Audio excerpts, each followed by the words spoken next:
In this video, we're going to talk about mathematical induction, or we just call induction. Probably one of the strongest tools in mathematics because it allows us to prove essentially an infinite number of statements while just only proving two statements. And the idea is that you can set things up, or the problems are set up, where each case is related to the next case. So you can think of it like if you have a bunch of dominoes and there's an infinite number of them.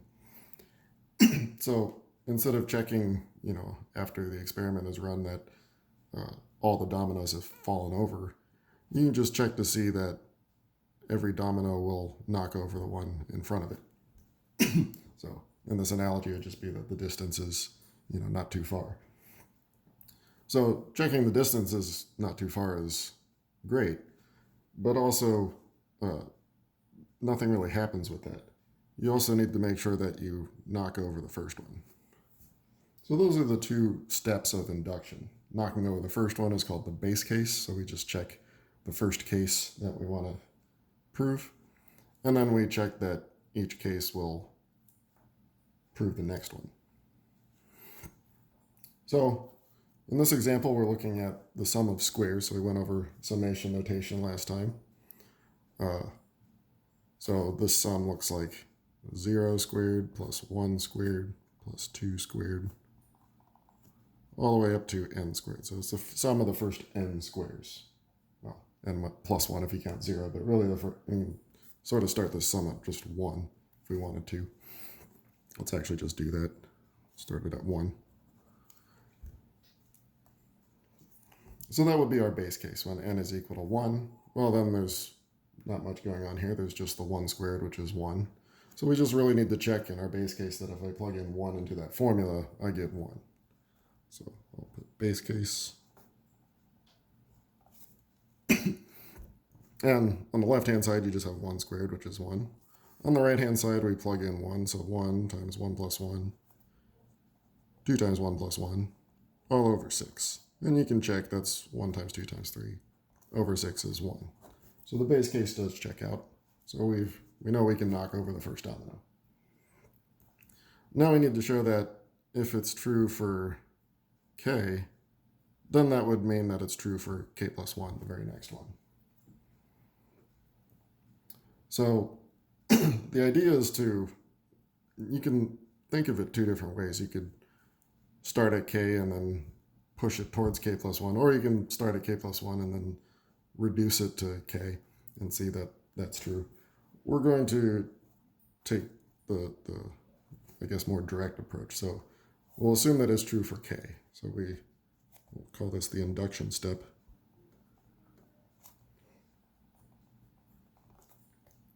So assume true for n equals k. So that would mean that the sum is true at k. So the sum j from 1 to k of j squared is equal to k plus 1, 2k plus 1, all over 6.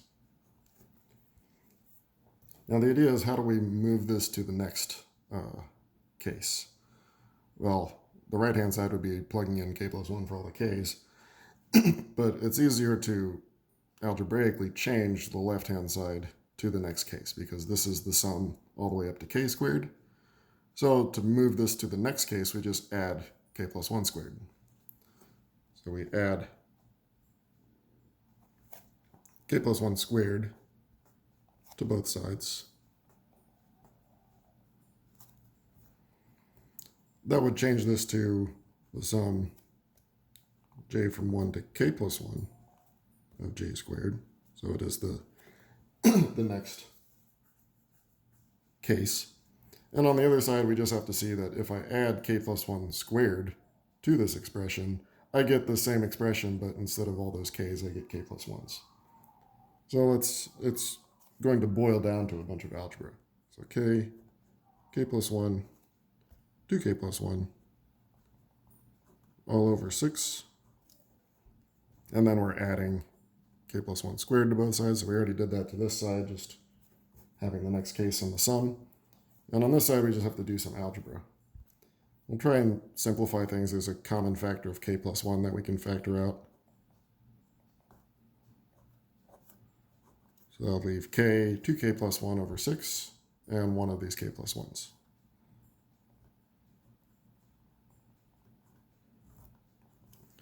And that remaining k plus 1, to get a common denominator, we'll multiply top and bottom by 6. That way we can put it together. So we have k plus 1. Let's combine the like terms. So we have a 2k squared. We'll have a k and a 6k, so a total of 7k. And we'll have the 6 all over our 6. Turns out this factors, which, good thing that it does, factors into k plus 2 and 2k plus 3.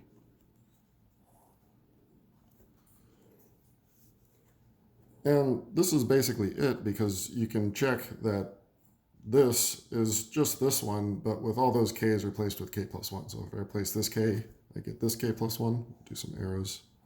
If I replace this k with k plus 1, I get 1 plus 1, so k plus 2.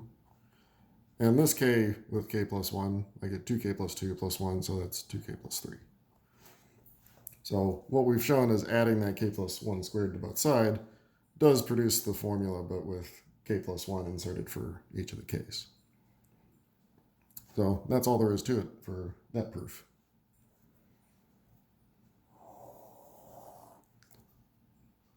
Let's look at our next one. So again, a lot of these induction arguments start off with summation problems because they're the easiest to handle to bring to the next case. But we'll see other types of examples as well. So in this one, we have j times j minus 1. So we can imagine what that looks like. So the first one would be 1 times 0. And then when j is 2, you get 2 times 1. Then you get 3 times 2 when j is 3. So we see the pattern that's going on here. The nth one would be n times n minus 1.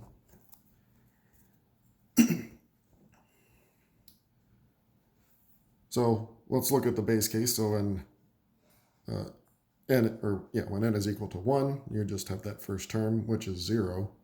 So our base case is 0 on the left-hand side.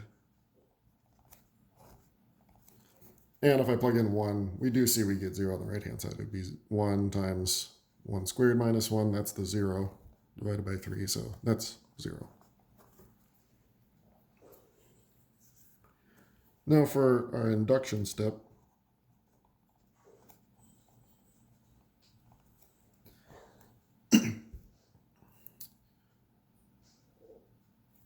we assume that is true for k. So assume true for n equals k. So that means this sum j from 1 to k of j times j minus 1 is equal to k as k squared minus 1 over 3. So we're assuming that's true. So we want to show that that assumption brings us to the next case. So again, it's not too bad to see what the next one would be here. If this was k and k minus 1, the next one would be k plus 1 times k. So that's what we want to add to both sides, k plus 1 times k. And see that that brings this to the version of the formula where the k's are replaced with k plus 1. So let's do that. Add k times k plus 1 to both sides. I just reversed the order there.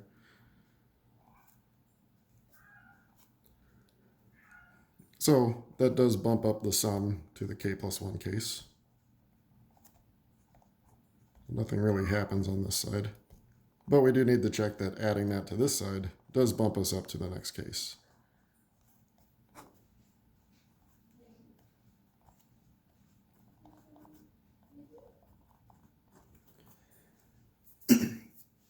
All right, so again, I'm going to simplify our lives.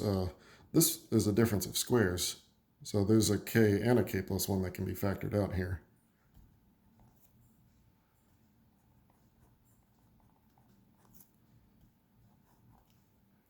The remaining part would be k minus 1 over 3. And we took everything out of this, so we get 1, which we'll write that 1 as 3 over 3.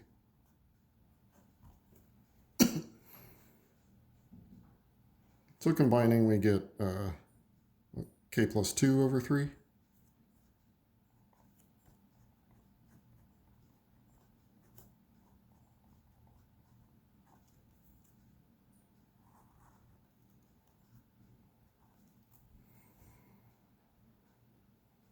And maybe it's easier to look at if we originally had this as a difference of squares, because this is k minus 1, k plus 1. So if I rearrange the order, this is k minus 1, k, and k plus 1 all over 3. That might make it easier to see that if I replace k with k plus 1, I get this. So k minus 1 becomes k becomes k plus 1, k plus 1 becomes k plus 2. So it does check out.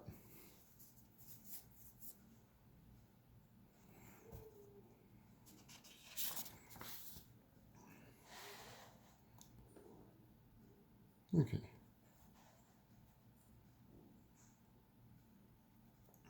Next one. This one can technically be done in a couple ways, but because it's what we call telescoping sum. But we will do it by induction since we're trying to practice induction here. So if we imagine what this looks like, I don't know why I started it at 0. Obviously can't be 0. So if we started at 1, this looks like 1 over 1 times 2 plus 1 over 2 times 3. So that's the pattern we have through 3 times 4.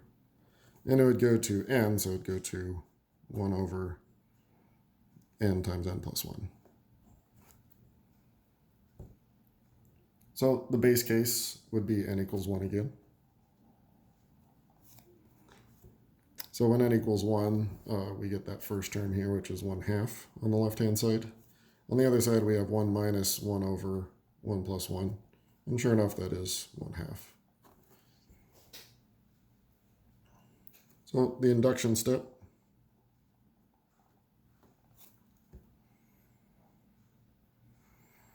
We assume true for k.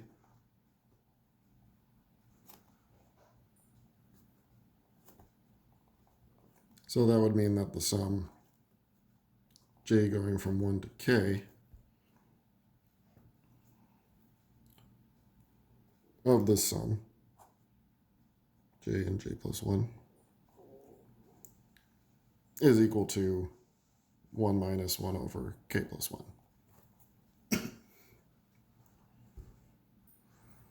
So we can see how to bring the next term here. If this was 1 over k, k plus 1, the next term would be 1 over k plus 1, k plus 2. So we want to add 1 over k plus 1 times k plus 2 to both sides.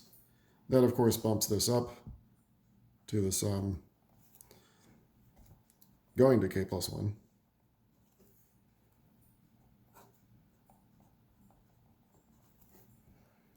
And on the other side, we see what happens.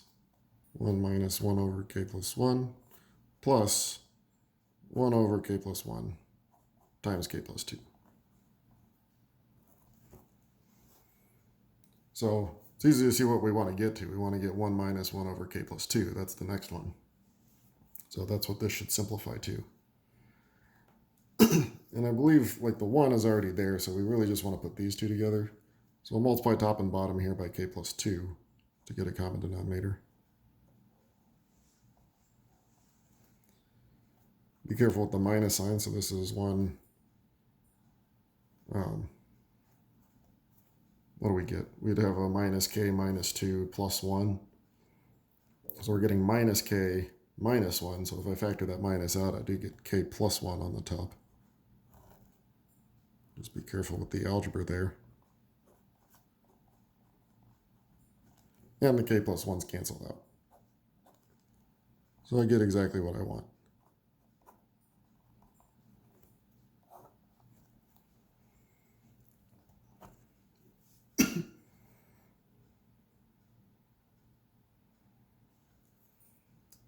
Okay, this next one looks quite complicated, but if we continue with our how we've been doing it, it shouldn't be too bad, just probably a lot of algebra. So j times 3 to the j is what our sum looks like. So the first one would be 1 times 3 to the 1, and then 2 times 3 squared, 3 times 3 cubed, 4 times 3 to the 4th, and so on, all the way up to n times 3 to the n. So let's look at the base case. It's actually quite a bit to check the base case here. First term here is the 3. And then on the other side, we have 3/4. When n is equal to 1, we just have 1 times 9, so we get 9 here, minus 2 times 3, so 6, plus 1. And that does it, right? Because that's a 4, canceling that 4 out, so we get our 3.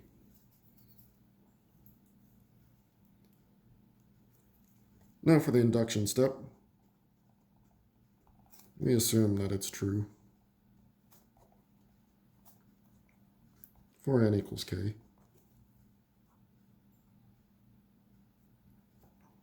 So that would mean that the sum going up to k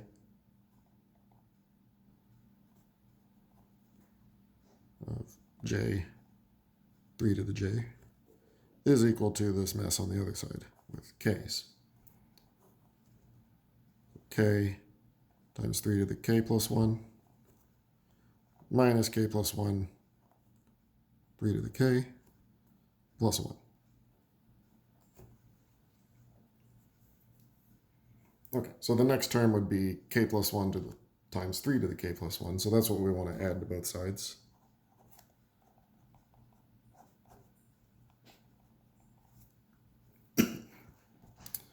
So that bumps this up to the next one.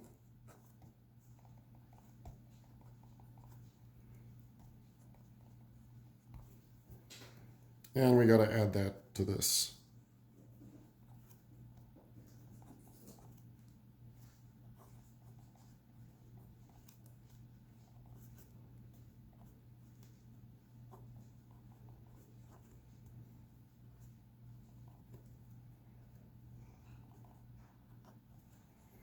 And we're adding this. So k plus 1, 3 to the k plus 1.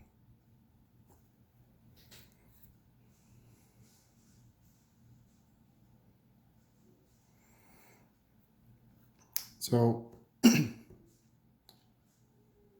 we want to see everything, all these k's kind of bump up by 1.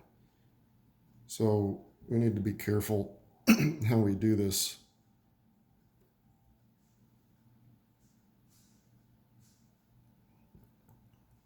Let's see. Let's just distribute the 3/4. That'll probably be the easiest thing to do. 3/4 k, 3 to the k plus 1, minus k plus 1, or 3/4, 3 to the k, plus 3/4. So eventually we'll have to factor that back out, because that's what we need here. And then plus this, I'm going to distribute this. So we'll have k, 3k plus 1, and then 1 times that, so plus 3k plus 1. The idea here is that we kind of have like terms. We have this one with this one. And this one's not yet like this, but if I remove the 1, it'd be 3 times 3 to the k, so it's going to be like this one. And the 3/4 will remain there. At the end, it'll factor out and become this 1 again. So let's put these two together. So you have 3/4 of something and 1 of something, so that gives you 7/4 of it.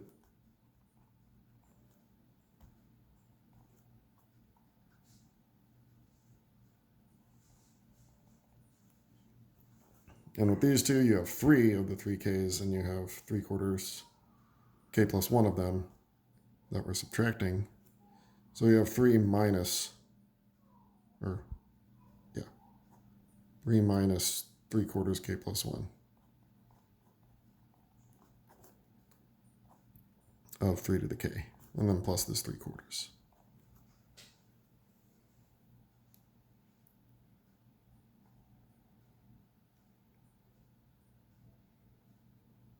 Looks like we're still going to have to combine to really see it.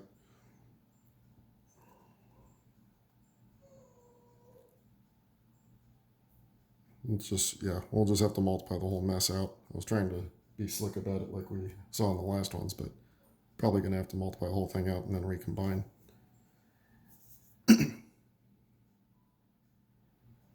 We could take a look at what our goal should be. So 3/4 k plus 1, 3 to the k plus 2,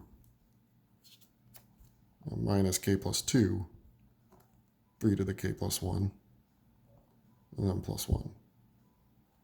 So it's really these two terms that I kind of want to recognize in this, show that they're equal, because the 3/4 is going to be right there. So this guy I'm not worried about. It's really the rest of it becoming this. So yeah, let's multiply it out like I said. So 7/4 k, 3 to the k plus 1, plus, we back to that 3 to the k plus 1. And then this part minus, let's actually multiply it out. So 3/4 k, 3 to the k, minus again, sorry, 3/4, 3 to the k. And then we have this 3/4.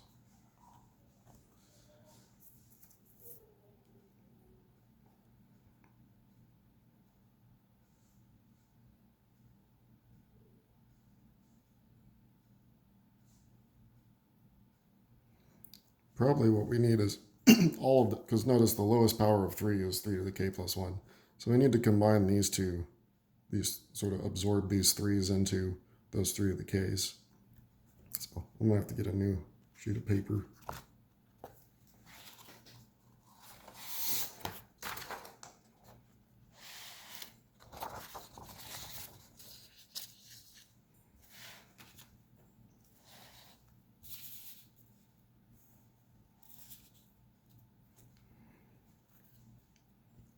So 7/4 k. Since we're going to have a 3 to the k plus 1 in all of them, we'll just factor it out. Plus 1 minus 3/4 k. Because we're factoring that out. Oh, sorry, not 3/4, just 1/4 k. And then minus 1/4. This whole thing is multiplied by 3, k plus 1. And then we still have this 3/4 out here. Yeah, now we see how it's going to work out. Put these two together. We have 7/4 minus 1/4 is 6/4. And we have 3/4 multiplied by 3 to the k plus 1.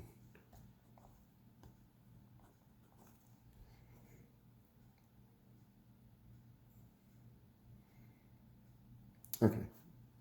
We can now see how we could factor out a 3/4 from everything. So that's going to make life a lot easier. So this will leave a 2k plus 1 multiplied by this 3 to the k plus 1 and the 3/4, which is now a 1.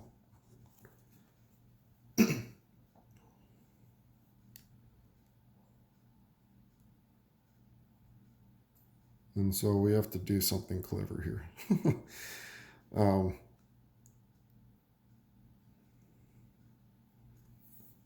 Because what we have, let's write this part out again. Let's see, this part here. Multiply this out, but pulling one of these 3's into this. So we'd have 3k plus 3, and the other term is a minus k plus 2.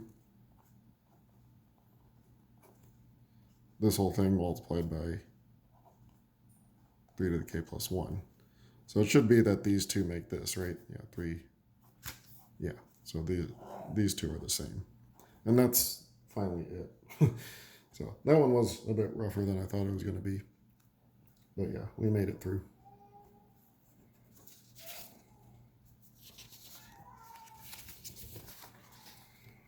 I think I'll make this the last one for this video. Similar type of idea, but instead of a sum, we have a product. And I didn't do the notation for it because it's usually a bit more advanced, but just like we have a summation notation, the sigma, we have a product notation, the capital pi. And so we could write this as the product was the thing that's changing here is this 2, the 3, up to n. So it's a product j from 2 to n. And what each term looks like is 1 minus 1 over j squared. So we could have written it like this with a product notation. And so when our base case here is the 2, so the first term here is 1 minus 1/4. So let's do our base case up here. So 1 minus 1/4 is 3/4 on the left-hand side. And over here we get 2. Remember, our base case is n equals 2. So we get 3/4. Yeah, it checks out.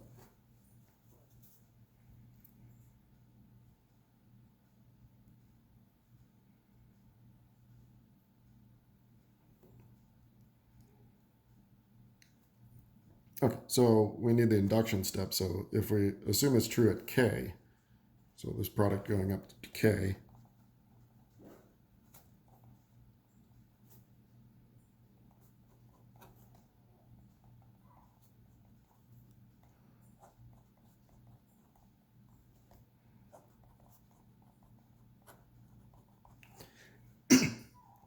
then the thing we need, well, we won't be adding something to both sides because it's not a sum.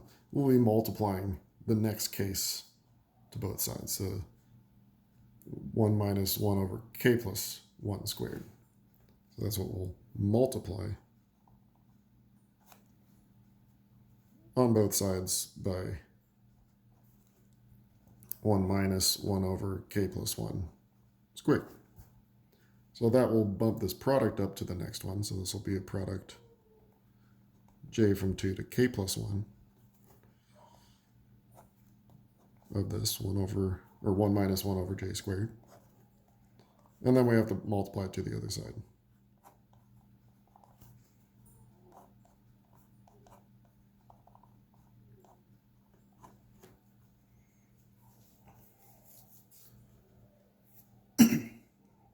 So we'll probably, again, have to get a common denominator. So before we multiply, we'll change this to k plus 1 squared over k plus 1 squared so that we can combine these two together.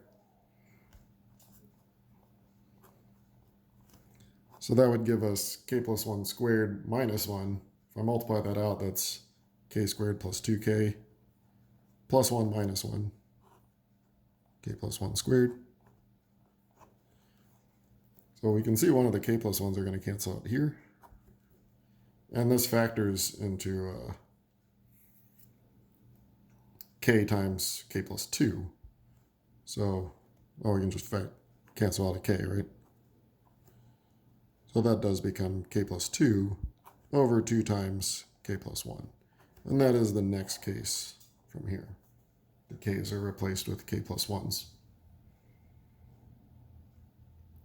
Okay, so I'll end that video here, and in the next video I'll continue on looking at how we can also use this induction to prove inequalities.